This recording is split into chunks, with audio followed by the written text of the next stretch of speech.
Hola, aquí el Villorio, nuevamente en Para Compartir, el programa de Sil Romero y Pato Brusa desde La Plata, Argentina, para el mundo. A través de muchos encuentros hemos compartido los sueños de destacadas personalidades del arte, de la ciencia, del deporte. Hoy vamos a incursionar en el apasionante mundo de la política internacional en materia ambiental. En este presente un tanto confuso y azaroso que transita la humanidad, uno de los problemas más acuciantes es el de la progresiva degradación del medio ambiente, el cambio climático, sus consecuencias en los seres vivos. La solución, por supuesto, no puede circunscribirse a la acción aislada de uno o varios estados, sino que para ser efectiva necesita la cooperación internacional. Hoy estamos en contacto con una experta en este tema que trabaja en un país como Canadá, que precisamente ha liderado, tanto a nivel local como internacional, políticas encaminadas a la protección del medio ambiente. Ella está en el área de gestión de sustancias químicas. Se trata de la politóloga Florencia Juvani. Muy sucintamente, les diré que Florencia Juvani es argentina, platense para más datos, y canadiense por adopción, ya que reside con su familia en el país nórdico desde hace más de 20 años. En Argentina, en la Universidad de Belgrano, se licenció en Ciencias Políticas y Relaciones Internacionales. Más tarde, obtuvo su maestría en Economía Política Internacional en la Universidad Carleton de Ottawa, Canadá. Fue durante 11 años funcionaria del Ministerio de Transportes de ese país, trabajando en políticas de transporte marítimo en la zona ártica. Actualmente se desempeña en el Ministerio de Medio Ambiente y Cambio Climático. Ha participado en congresos, jornadas, publicado artículos, ensayos de su especialidad en revistas de Canadá y de otros países, por lo que es imposible sintetizar toda su vasta trayectoria. Preferimos escucharla a ella. Muy bienvenida, Florencia, muy bienvenida. Es un honor que participes hoy de este programa. Muchas Es un gracias por placer, estar. Elvira. Gracias por la invitación. Es un gran placer estar en este espacio con vos. Gracias, gracias, gracias. Florencia, ¿cómo se gestó en vos esa vocación por las políticas públicas y el funcionamiento del régimen internacional? Te lo pregunto, siempre les pregunto a todos cómo es el inicio de su vocación, porque me parece una cosa muy importante. Pero en tu caso, más particularmente, porque no es una carrera tradicional la tuya, a punto tal que vos tuviste que ir a la ciudad de Buenos Aires a cursarla porque acá en La Plata no había. A ver, contanos, cómo fue eso? ¿Cómo te Sí, es decidiste por verdad, esa carrera? en esa época no estaba en la ciudad de La Plata la carrera. Mira, como muchos casos, creo que fue una combinación de factores. Eh, Primero, mi interés en las políticas públicas, en la ciencia política, tuvo que ver con el momento histórico del país en el cual me tocó elegir la carrera. Yo hice la primera parte de la secundaria bajo el régimen militar y la segunda mitad durante el gobierno de Raúl Alfonsín, el gobierno democrático.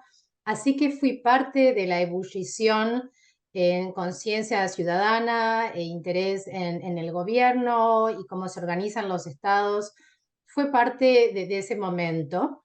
Eh, al- También surgió la oportunidad de hacer un intercambio en Estados Unidos y estudiar allí el último año de la secundaria y eso creo que me abrió los ojos un poco también. Y, y finalmente siempre me atrajo lo sistémico, cómo funcionan los grandes sistemas, sean a nivel Estado o el sistema de estados, el sistema internacional, el régimen internacional. Así que todo eso conllevó a estudiar ciencias políticas y relaciones internacionales.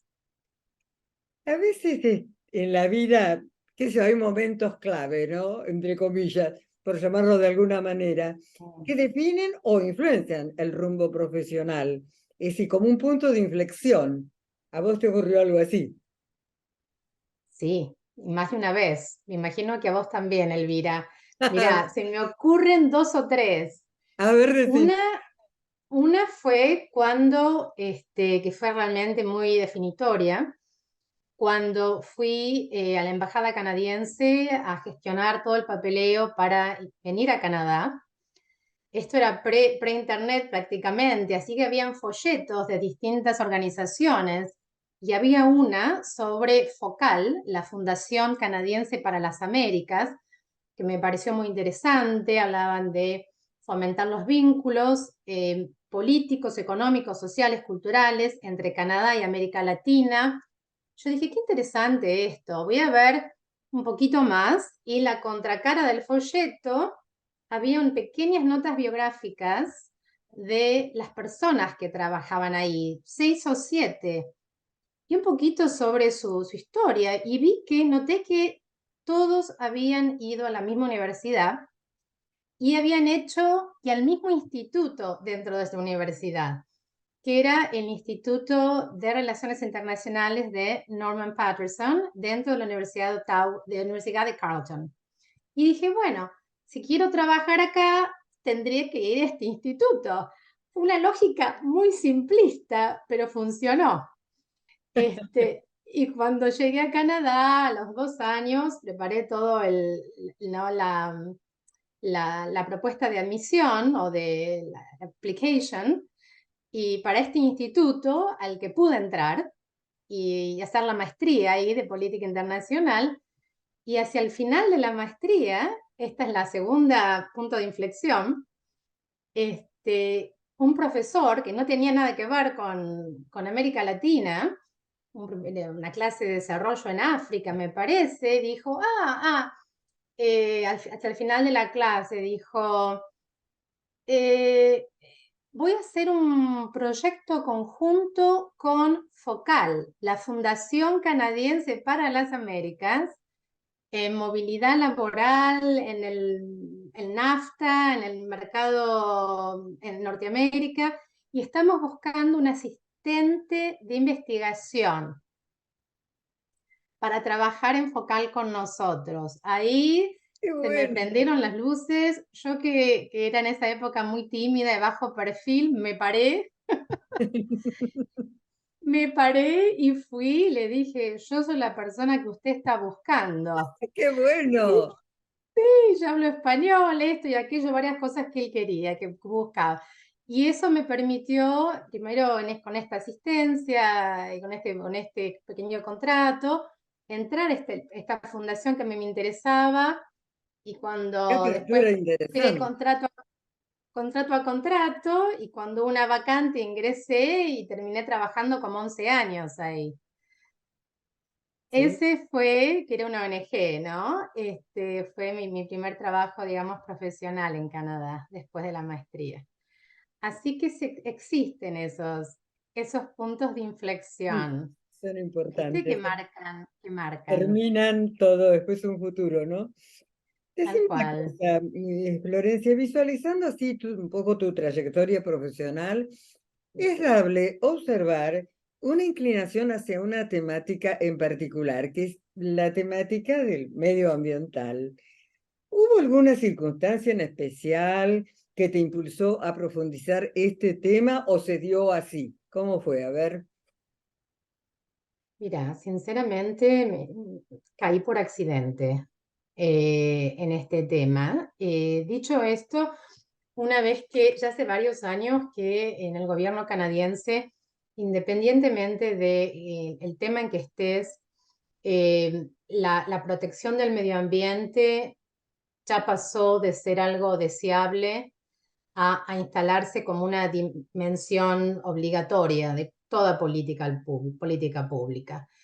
Y en esa época yo trabajaba en el Ministerio de Transporte, en la parte de De transporte negociaciones marítimo. comerciales.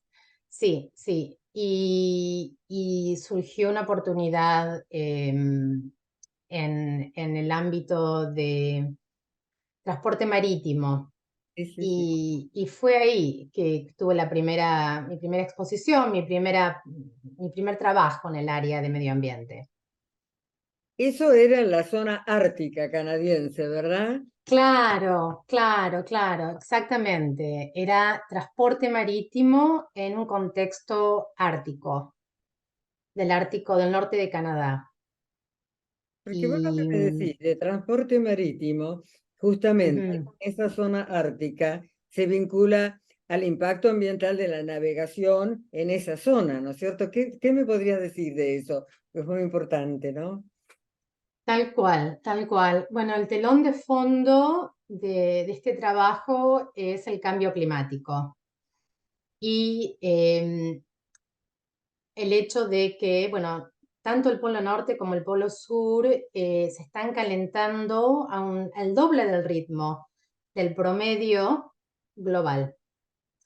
Y en el norte de Canadá, lo que esto implicaba desde el punto de vista del transporte marítimo, que era donde yo estaba, es que zonas que antes no eran navegables estaban abriéndose por el derretimiento de los hielos. Ah, Y esto entonces aceleró todo generaba, ese proceso de deshielo. exacto, exactamente. Entonces esto generaba la necesidad de mapear las nuevas rutas.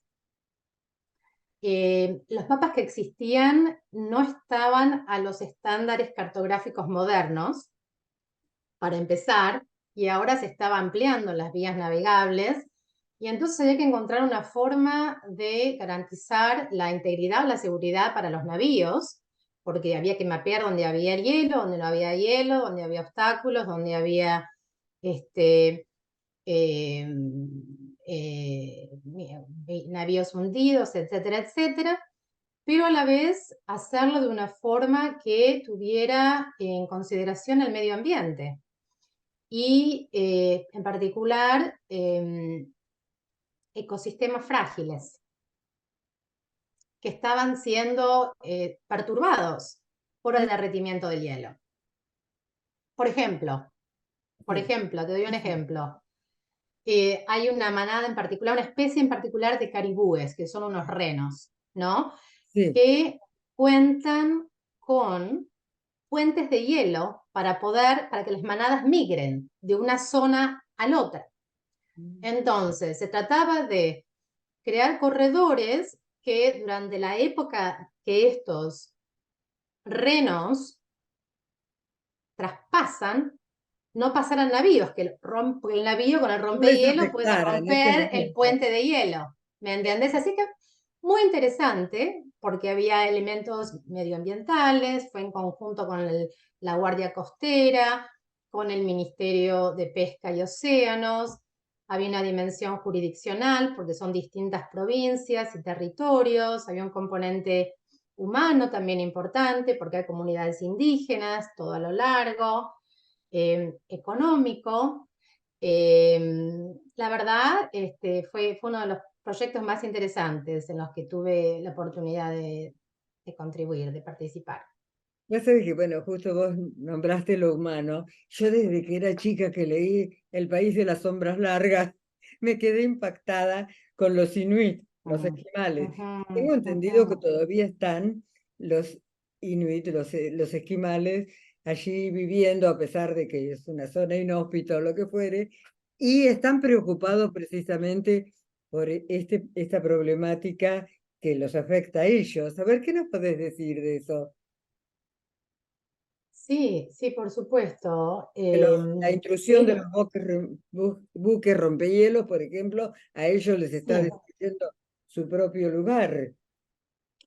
sí, hay una tensión entre la necesidad de desarrollo económico, aún para los pueblos indígenas, y la necesidad de proteger el medio ambiente, la flora y la fauna, a la vez que la calidad del hielo. A ver, estas comunidades, o por ejemplo, el territorio Nunavut, que es el único territorio que es enteramente inuit, está compuesto, es una gran masa, y desde el punto de vista, digamos, humano, hay 24 comunidades costeras que están aisladas entre sí, no están conectadas entre sí, ni conectadas a ninguna ruta. Y dependen de que durante 3 o 4 meses al año, a veces son 2 o 3, se abastezcan por vía marítima. Así que ellos necesitan por un lado que haya acceso para poder abastecerse desde materiales de construcción hasta comida, hasta medicamentos. También hay esporádicamente vuelos, pero no a todas las comunidades. En fin, por otro lado,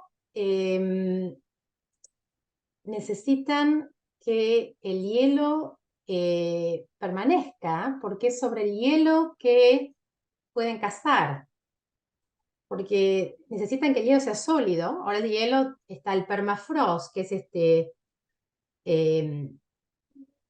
esta capa de hielo que puede ser desde metros a centímetros a metros, que son sedimentos, todos encastrados por el hielo. Eso se está derritiendo y entonces muchas casas se están hundiendo. Ellos no pueden ir a cazar focas sobre el hielo porque se pueden hundir y morir. Entonces, y además que, bueno, son los principales testigos del cambio climático, porque observan la calidad del hielo, observan los animales que ya no vienen, los animales que están más delgados, no se pueden alimentar, etcétera.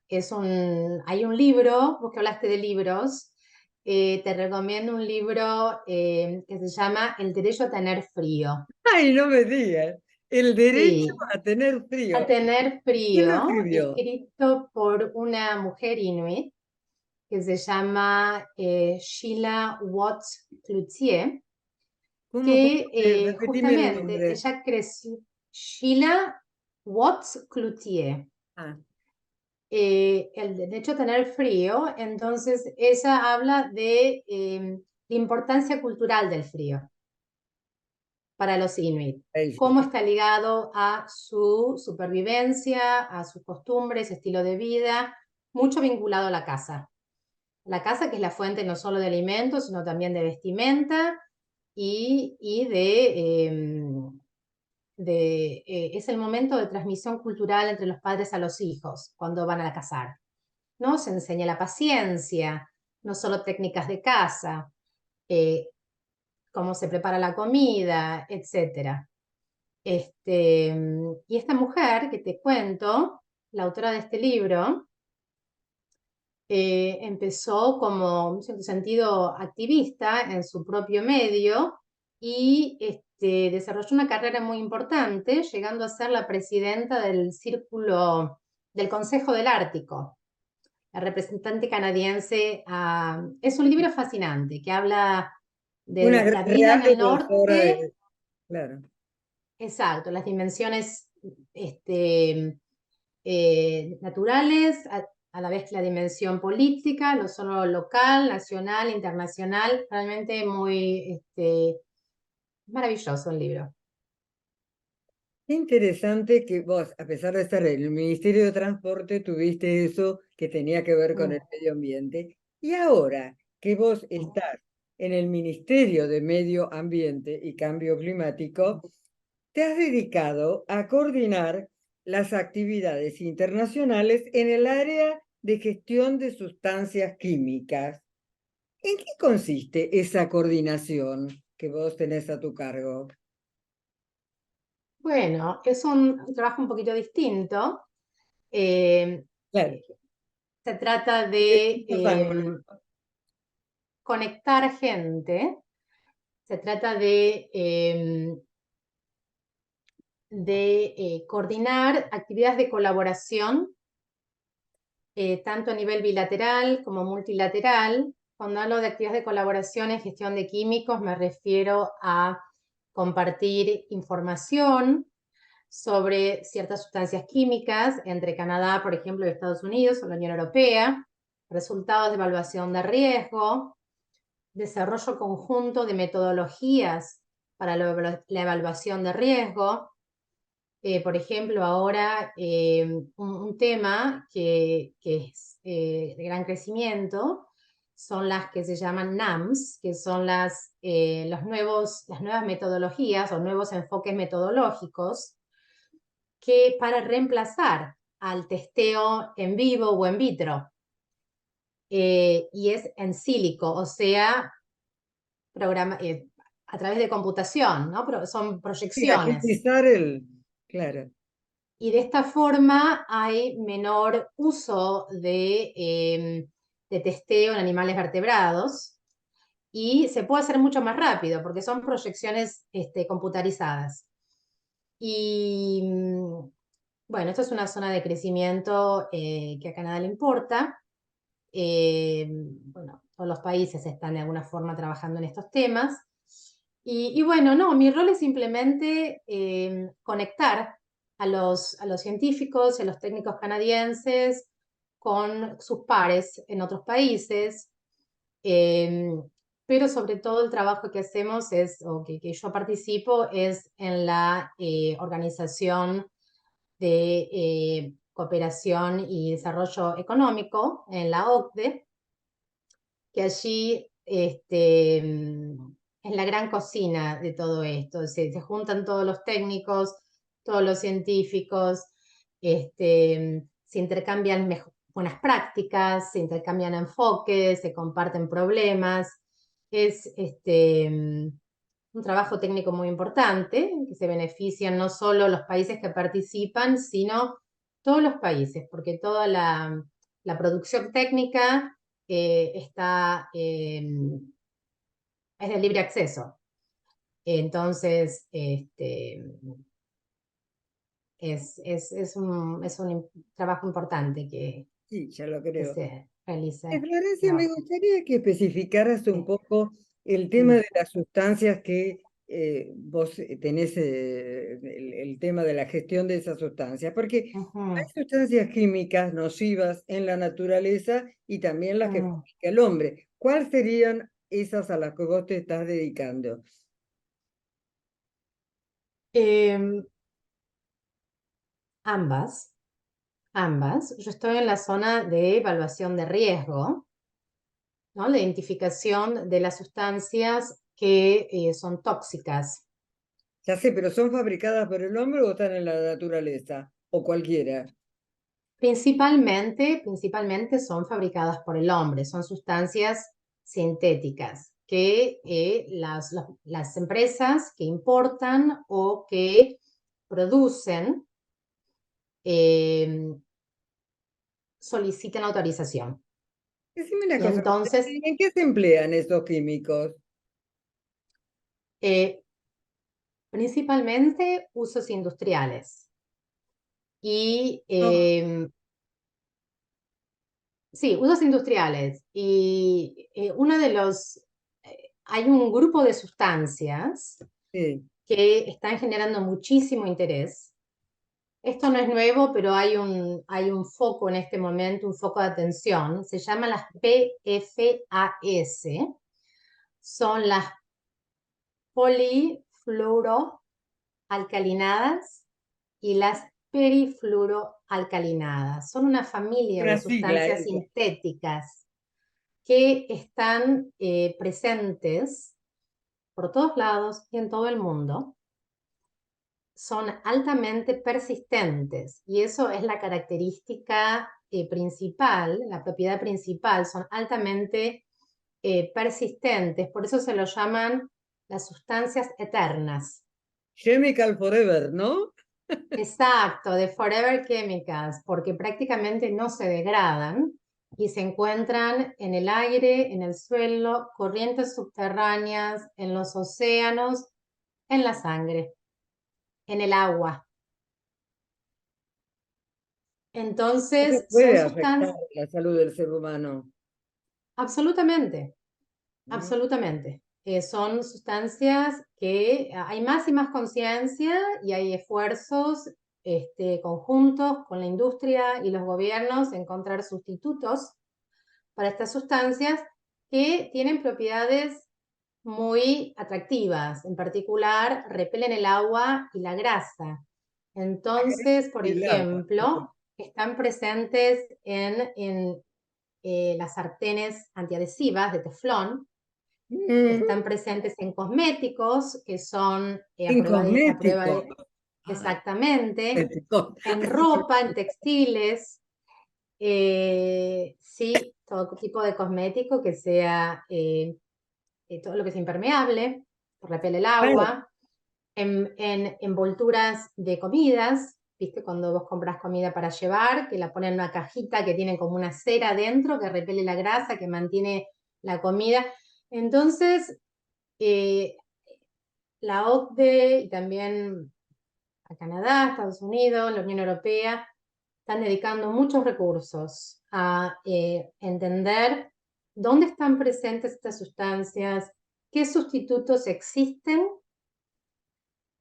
qué sustitutos, dónde hay usos esenciales, ¿no? ¿Cuándo se pueden eliminar y cuándo hay usos esenciales para los cuales todavía no se han desarrollado reemplazos seguros? Y finalmente hay mucho intercambio de información sobre cómo manejar el riesgo y cómo comunicar el riesgo a la ciudadanía. Porque yo te lo cuento a vos y te veo en los ojos, yo también. Yo antes de entrar en este tema realmente no tenía esta información. Claro. Y hay, y es muy importante porque es muy nocivo, son muy nocivas estas PFAS, son cancerígenas, son, disminuyen la respuesta del sistema inmunitario, problemas neurológicos, es muy serio. Así que es trabajo, este es un ejemplo, ¿no? Este es un ejemplo Sí, sí. de Están sustancias de aquí, bueno, alto perfil, si querés. Acá está realmente la tampoco atención también internacional, las está en estas sustancias. concentraciones que tenga en cada caso el efecto nocivo o no, más o menos nocivo, digamos, ¿no? Exacto, Es sí, importante que se use. porque hay algunas, eh, la cantidad, la cantidad los volúmenes de exposición también son importantes. Claro, los niveles de exposición. Pues algo dijiste recién de la Organización de Cooperación y Desarrollo Económico con sede en París. Mm. ¿Cuál es la misión concreta de esta entidad, además de decir que se intercambian información y todo lo demás, en relación con el tema del riesgo que comporta el tratamiento de las sustancias químicas? ¿Qué es lo Mm. que allí se...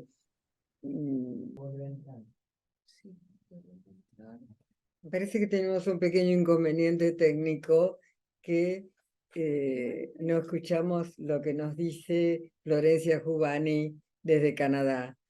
Vamos a esperar unos minutos a que se...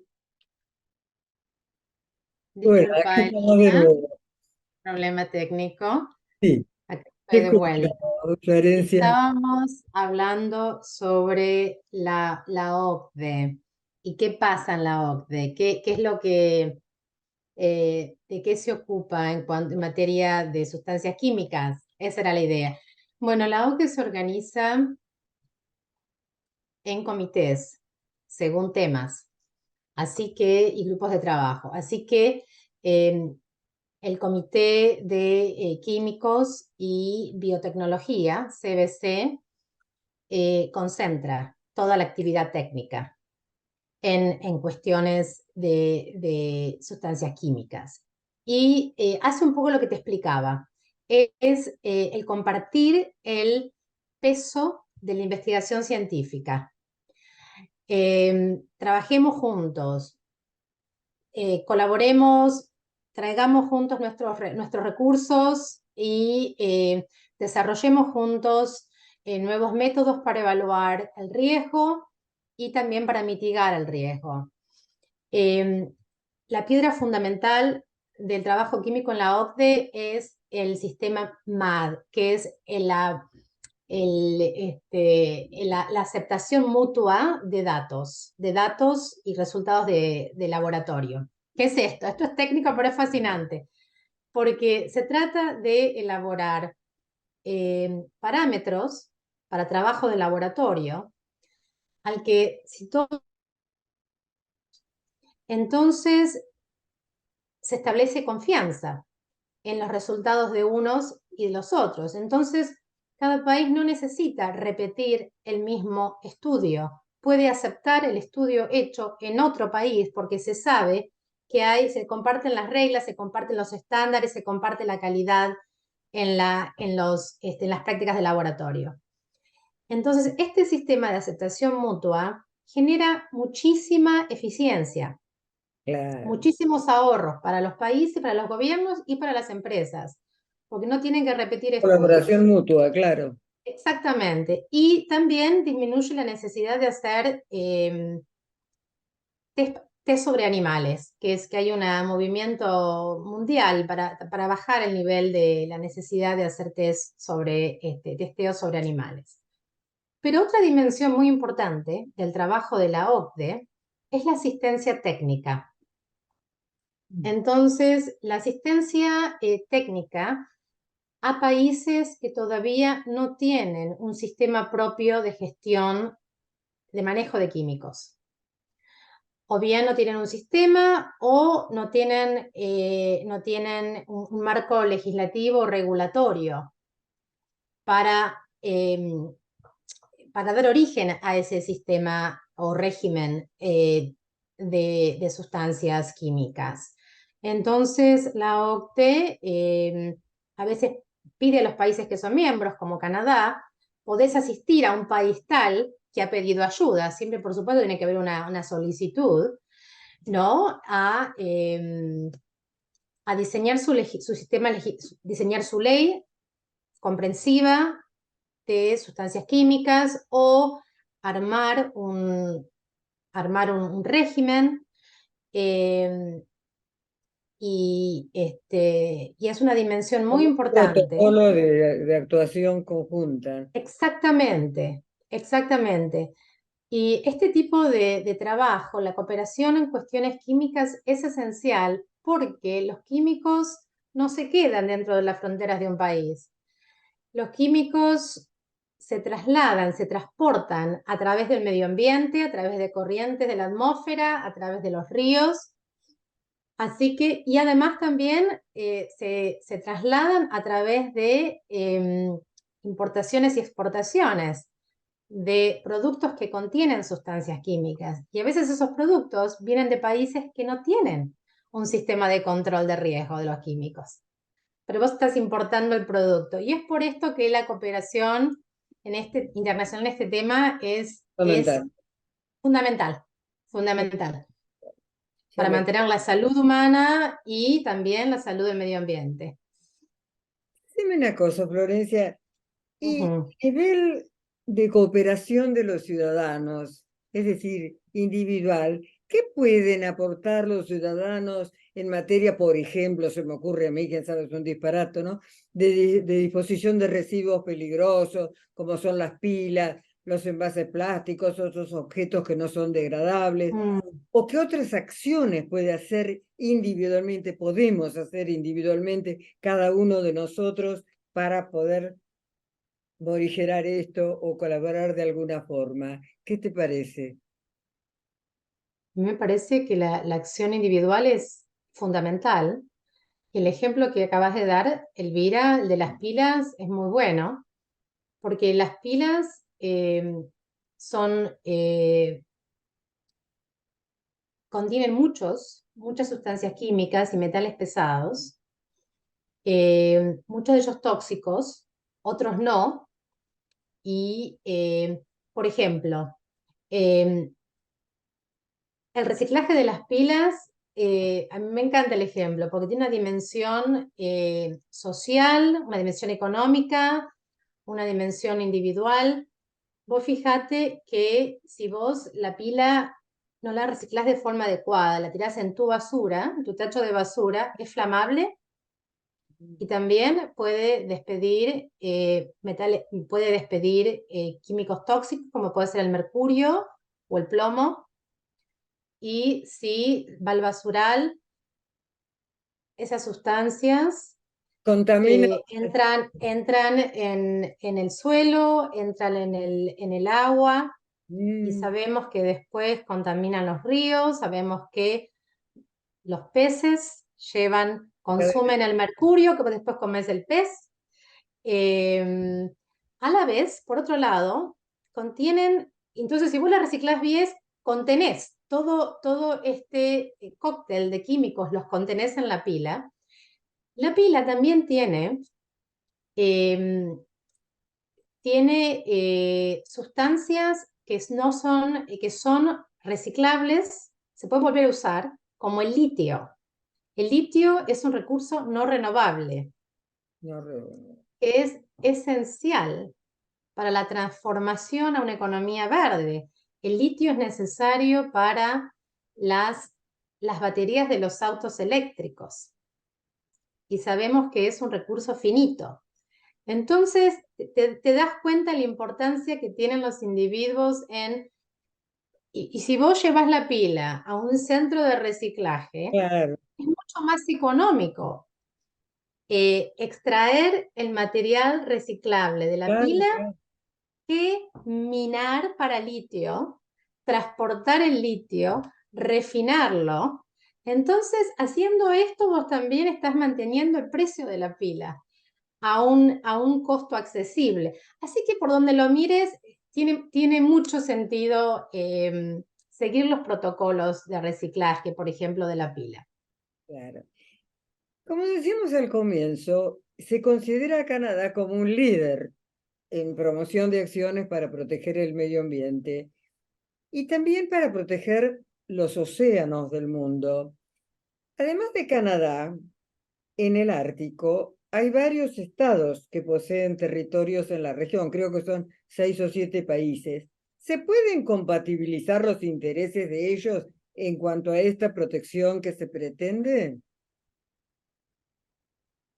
Se puede y es necesario. Hay que equilibrar, hay que balancear, hay que compatibilizar y los intereses son muchos, como decís, porque están los intereses económicos, hay recursos naturales, hay intereses estratégicos. En el Ártico está la ruta ártica que Muy se rica. está abriendo lentamente con el deshielo.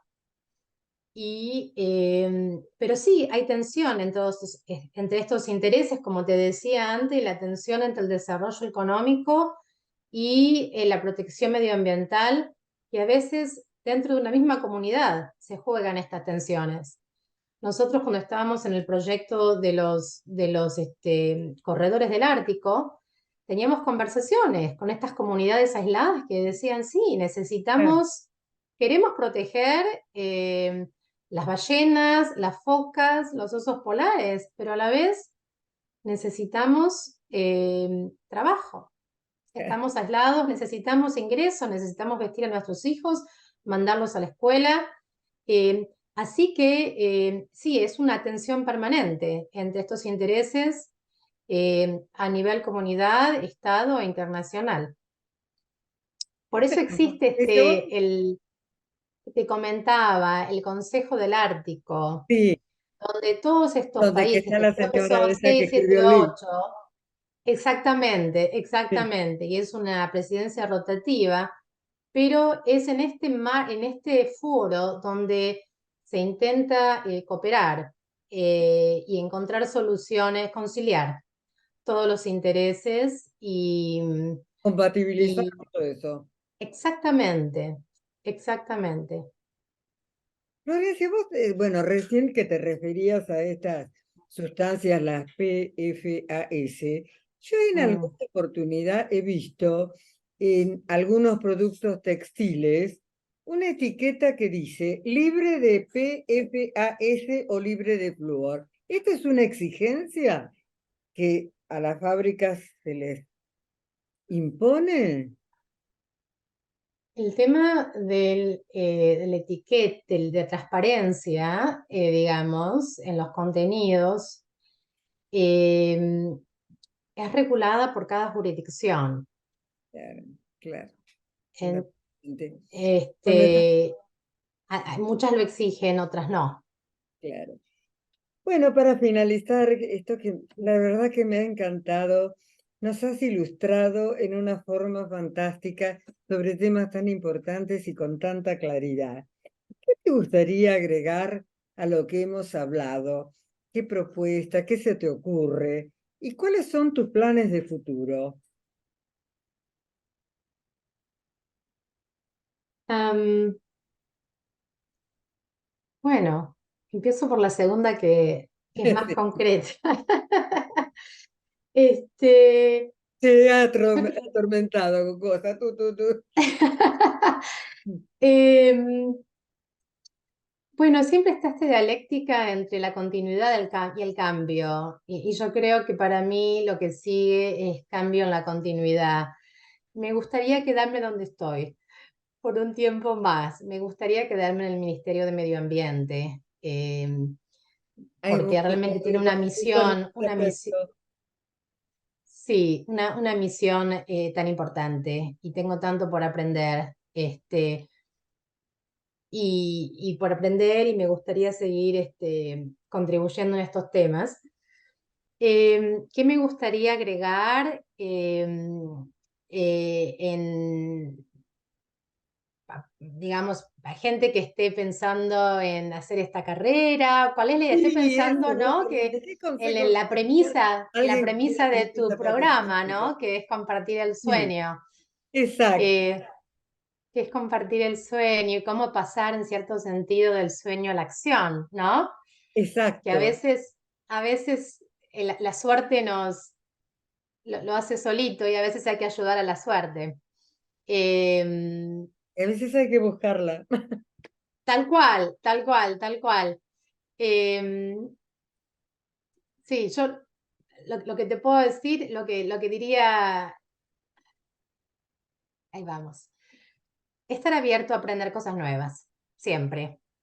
La Muy bien. apertura, la curiosidad, aprender a cosas nuevas siempre y tener paciencia, porque a veces la primera puerta que se abre no es lo que más nos interesa o donde más podemos aportar, pero puede llevar a trabajo interesante que uno nunca se imagina. Yo jamás me propuse trabajar en estos temas y se fue dando. Así que curiosidad y paciencia. Y Mira que perseverancia, ¿no? perseverancia sobre todo, Elvira. Sobre todo. Absolutamente. Perseverancia sobre todo. Bueno, Florencia, te agradezco tanto que hayas estado acá. Ha sido un honor enorme y nos has abierto un panorama que en un tema que realmente no había sido abordado por nosotros hasta ahora. Hasta la próxima, te comprometo para seguir hablando de esto porque hay muchas cosas para hablar. Muchas gracias, Gracias a vos, Elvira. muchas Hasta gracias. luego. Bueno, como ustedes saben, en este programa que comprende temas diversos, se demuestra que todos los sueños que concibamos, todos se pueden cumplir. Pero, como decía Goethe, no basta con dar pasos que algún día puedan llevar a una meta, sino que cada paso debe ser una meta sin dejar de ser un paso. Por eso, comprobamos con admiración y alegría que nuestros entrevistados, todos renombrados y exitosos, siguen trabajando con parejo fervor en lo que constituye su vocación. Es decir, no es que encontraron una meta, que triunfaron en esto o en aquello y ahí se quedaron. Siguen estudiando, siguen trabajando, siguen en la lucha de todos los días. Pero después de las entrevistas que hemos hecho, que no hace tanto tiempo, es más o menos a partir de junio de este año, muchos de los entrevistados han obtenido galardones de importancia. Vayan pues nuestras felicitaciones para María Inés Portillo, premiada como escritora; Ana Jungol, también en tal carácter; Eduviges Picone, por su espectáculo musical; Alcira Cufré, con varios galardones como escritora e investigadora histórica; Hugo Márcico, que presentó su último libro con gran suceso; Guillermo Pililla, que ha sido designado como miembro de la Academia de Letras de Bari, Italia; el amigo chileno Francisco Javier de Almozara y Valenzuela, distinguido por la Junta de Galicia de España; el amigo español Jesús Jiménez Reinaldo, con varios premios como escritor; y Hernán Cheli, deportista, que hace unos días, creo que fue la semana pasada, ganó 2 importantes regatas en Mar del Plata, obteniendo en ambas el primer puesto. A todos ellos, nuestras más cálidas felicitaciones y que sigan los éxitos. Hasta la próxima. Gracias por todas las adhesiones y muestras de aliento que de continuo recibimos.